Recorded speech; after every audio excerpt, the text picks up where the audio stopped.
बच्चों, कैसे हैं आप लोग। मैं बिट्टू कुमार आपका अपना यूट्यूब चैनल बिना पानी कोचिंग सेंटर में स्वागत करता हूं। आज हम लोग हिंदी व्याकरण में विशेषण टॉपिक देखेंगे, जो 8 क्लास के बच्चे, 9th class, 10th class, 11th, 12th और उनके साथ साथ जो भी बिहार में वैसे एग्जाम होते हैं जिनमें हिंदी ग्रामर पूछे जाते हैं, उनके लिए आवश्यक वीडियो होने वाले हैं। हम लोग सीरियल बाय सीरियल पहले नाउन पढ़े, उसके बाद सर्वनाम पढ़े, संज्ञा पहले पढ़े, फिर सर्वनाम पढ़े, फिर पुनः हम लोग विशेषण पढ़ रहे हैं। अगर आपको ये वीडियो अच्छा लगेगा तो अपने दोस्तों के पास शेयर करिएगा। और सबसे आसान भाषा में हम लोग आज सीखेंगे। आइए हम लोग विशेषण सीखते हैं बच्चों। विशेषण, बात यह है कि विशेषण क्या है। विशेषण क्या है? कहता है कि वैसा शब्द जो संज्ञा और सर्वनाम की विशेषता बतलाता है उसे हम लोग विशेषण कहते हैं। संज्ञा और सर्वनाम की विशेषता बतलाने वाले शब्द को विशेषण कहते हैं। जैसे कहता है कि राम राम अच्छा लड़का है। राम अच्छा लड़का है। तो यहाँ राम जो है, राम एक प्रकार का बच्चों, एक प्रकार का राम जो है वह संज्ञा है, और लड़का भी संज्ञा है। जो अच्छा है यह विशेषण है। जो अच्छा है वह क्या है बच्चों? विशेषण। जो विशेषण है वह संज्ञा का भी विशेषता बतलाता है और सर्वनाम का भी विशेषता बतलाता है। तो आप याद रखिएगा कि संज्ञा और सर्वनाम की विशेषता बतलाने वाले शब्द को विशेषण कहते हैं। आइए इसका परिभाषा किस प्रकार से लिखेंगे देखते हैं हम लोग। संज्ञा, संज्ञा और सर्वनाम की विशेषता बतलाने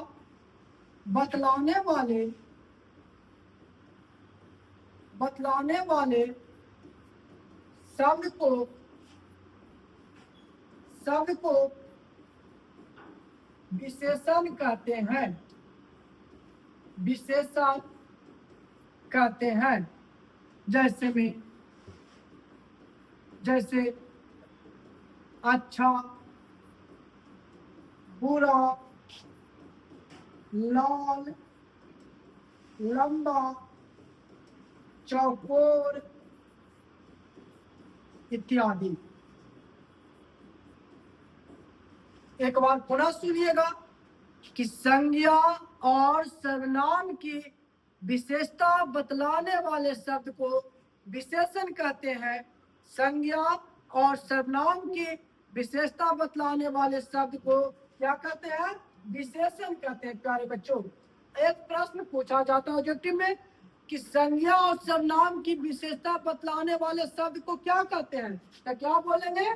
विशेषण कहता है। और विशेषण की अगर बात बोला जाए कि विशेषण के कितने भेद होते हैं, तब विशेषण के भेद कितने होते हैं, तो आपको याद रखना है कि विशेषण के कितने होते हैं, तो आपको याद रखना है कि विशेषण के 4 भेद होते हैं। विशेषण के 4 भेद होते हैं।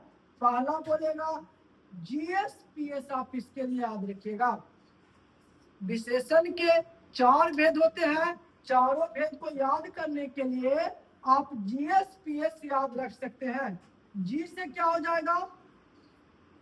गुणवाचक विशेषण। एस से सर्वनामिक विशेषण।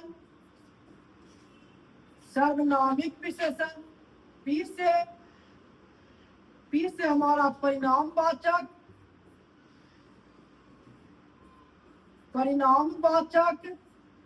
और एस से संख्यावाचक। यहाँ पे सुनिएगा, कहता है कि विशेषण के कितने भेद होते हैं, तो आपको बोलना है कि विशेषण के 4 भेद होते हैं। पहला गुणवाचक विशेषण, दूसरा सर्वनामिक विशेषण, तीसरा परिणामवाचक और चौथा संख्यावाचक विशेषण होता है बच्चों। गुणवाचक, सर्वनामिक विशेषण, परिणामवाचक विशेषण और संख्यावाचक विशेषण होता है। अब हम लोग जानेंगे यहाँ पे गुणवाचक विशेषण के बारे में। गुणवाचक विशेषण, गुणवाचक विशेषण, गुणवाचक विशेषण है कि जो संज्ञा और सर्वनाम की गुण बतलाएगा। संज्ञा और सर्वनाम की गुण बतलाने वाले शब्द को या गुण बतलाने वाले विशेषण को गुणवाचक विशेषण कहते हैं। संज्ञा और सर्वनाम की गुण बतलाने वाले विशेषण को गुणवाचक विशेषण कहते हैं। क्या हो जाएगा?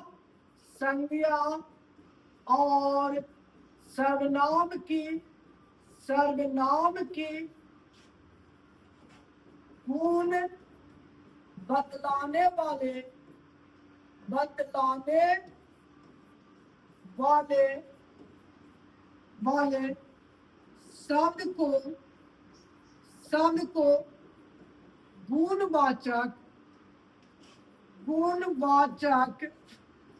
गुणवाचक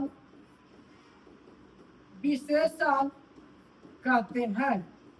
यहाँ पुनः सुनिएगा बच्चों कि संज्ञा और सर्वनाम की गुण बतलाने वाले शब्द को हम लोग गुणवाचक विशेषण कहेंगे। यह जो गुण बतलाएगा, संज्ञा और सर्वनाम की गुण बतलाने का काम करेगा, उसे हम लोग गुणवाचक विशेषण कहते हैं। जैसे में यह लड़का लंबा है, यह लड़का लंबा है। जो लंबा हमारा होगा वह गुणवाचक विशेषण होगा। कह देगा कपड़ा लाल है, कपड़ा लाल है, तो लाल जो हो जाएगा वह भी हमारा गुणवाचक विशेषण हो जाएगा। अगर बोल देगा कि सीता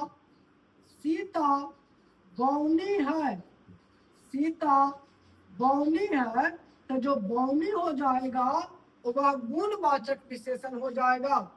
अगर बोला जाए कि यह छोटा है, तो छोटा भी हमारा गुणवाचक विशेषण हो जाएगा।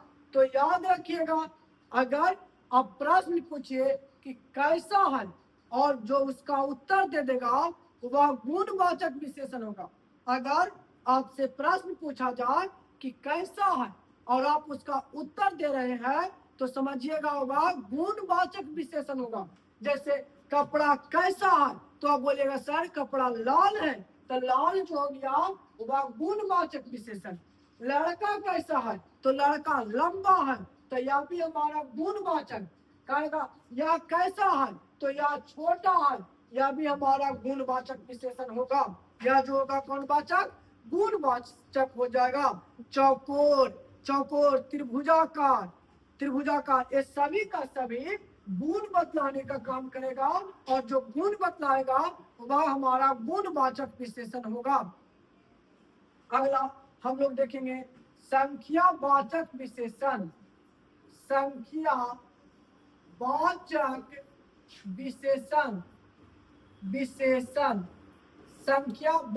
विशेषण। अब सुनिए, कहता जिस विशेषण से संज्ञा और सर्वनाम की संख्या का बोध होता है, जिस विशेषण से संज्ञा और सर्वनाम की संख्या का बोध होता है उसे हम लोग संख्यावाचक विशेषण कहते हैं।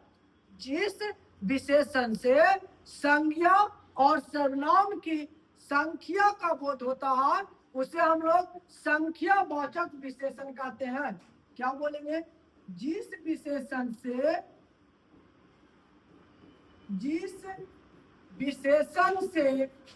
संज्ञा और सर्वनाम के संख्या का बोध होता है, बोध होता है, उसे उसे संख्यावाचक संख्यावाचक विशेषण उसे संख्यावाचक विशेषण कहते हैं। कहता है कि जिस विशेषण से संज्ञा और सर्वनाम की संख्या का बोध होगा उसे हम लोग संख्यावाचक विशेषण कहते हैं। उसे हम लोग संख्यावाचक विशेषण कहते हैं। जैसे 40 लड़के, 40 लड़के, 40 लड़के, 8 घोड़े, 8 घोड़े, कह देगा 20 बच्चा, 20 बच्चा, 30 लोग, 30 लोग, कुछ आदमी, कुछ आदमी, थोड़ा थोड़ा पैसा, थोड़ा पैसा। ये सभी का सभी जो उदाहरण है बच्चों वह संख्यावाचक। यहाँ पे लड़का, लड़का जो हमारा होगा संज्ञा होगा और संज्ञा के क्या बता रहा है संख्या कि कितने हैं 40 हैं। तो जहाँ पे संज्ञा और सर्वनाम के संख्या का बोध होगा उसे बच्चों हम लोग संख्यावाचक विशेषण कहेंगे। यहाँ पे कुछ आदमी, कुछ आदमी, थोड़ा बच्चे, थोड़ा बच्चे, ये सब रहेगा। थोड़ा ये सब जब रहेगा तो आप समझ जाइएगा कि यह संख्यावाचक विशेषण होगा। और इसको पहचानने का एक नियम और याद रखिएगा, संख्या तो रहेगा ही रहेगा बच्चों, संख्या के बाद जो रहेगा आ सकता है जातिवाचक संज्ञा, जातिवाचक संज्ञा और जातिवाचक के साथ साथ व्यक्तिवाचक संज्ञा, व्यक्तिवाचक संज्ञा। अगर संख्या के बाद जातिवाचक संज्ञा या व्यक्तिवाचक संज्ञा रहा तो आप बोलिएगा कि वह हमारा संख्यावाचक विशेषण होगा। क्या बोले बच्चों, हम बोल रहे हैं कि अगर संख्या के बाद जातिवाचक संज्ञा या व्यक्तिवाचक संज्ञा रहा तो आप कहिएगा वह जो विशेषण होगा वह संख्यावाचक विशेषण होगा। क्या क्लियर है यहाँ तक? अब देखिएगा, अब जो हमारा आएगा परिणामवाचक, परिणामवाचक विशेषण, परिणामवाचक विशेषण क्या हो जाएगा? जिस विशेषण से, जिस विशेषण से संज्ञा एवं सर्वनाम के परिणाम का बोध होता है, परिणाम का बोध होता है, उसे परिणाम वाचक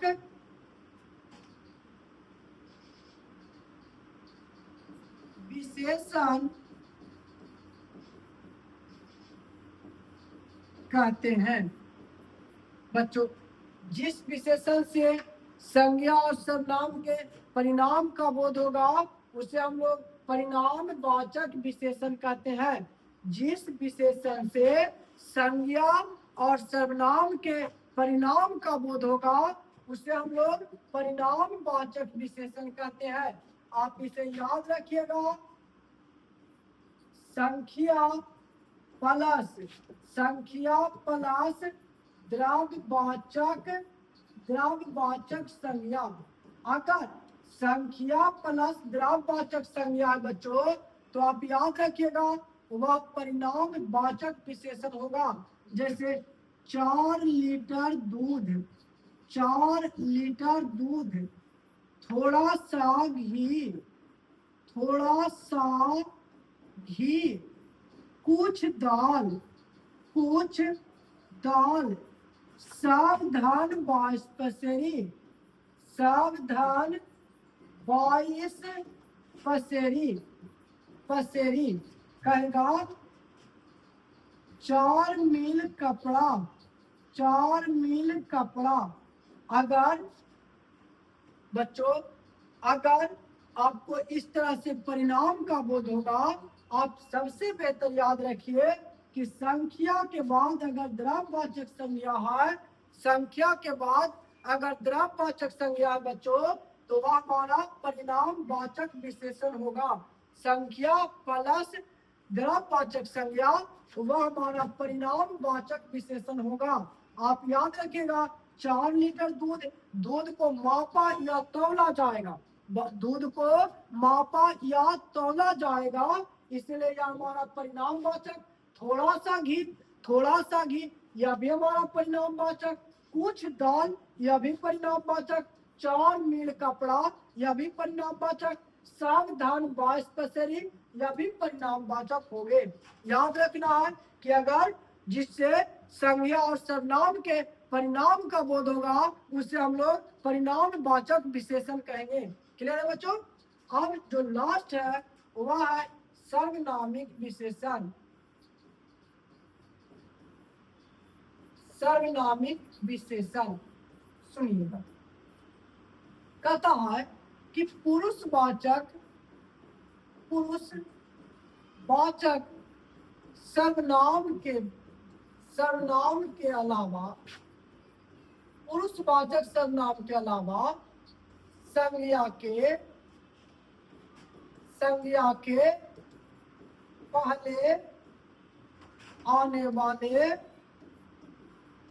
आने वाले सर्वनाम को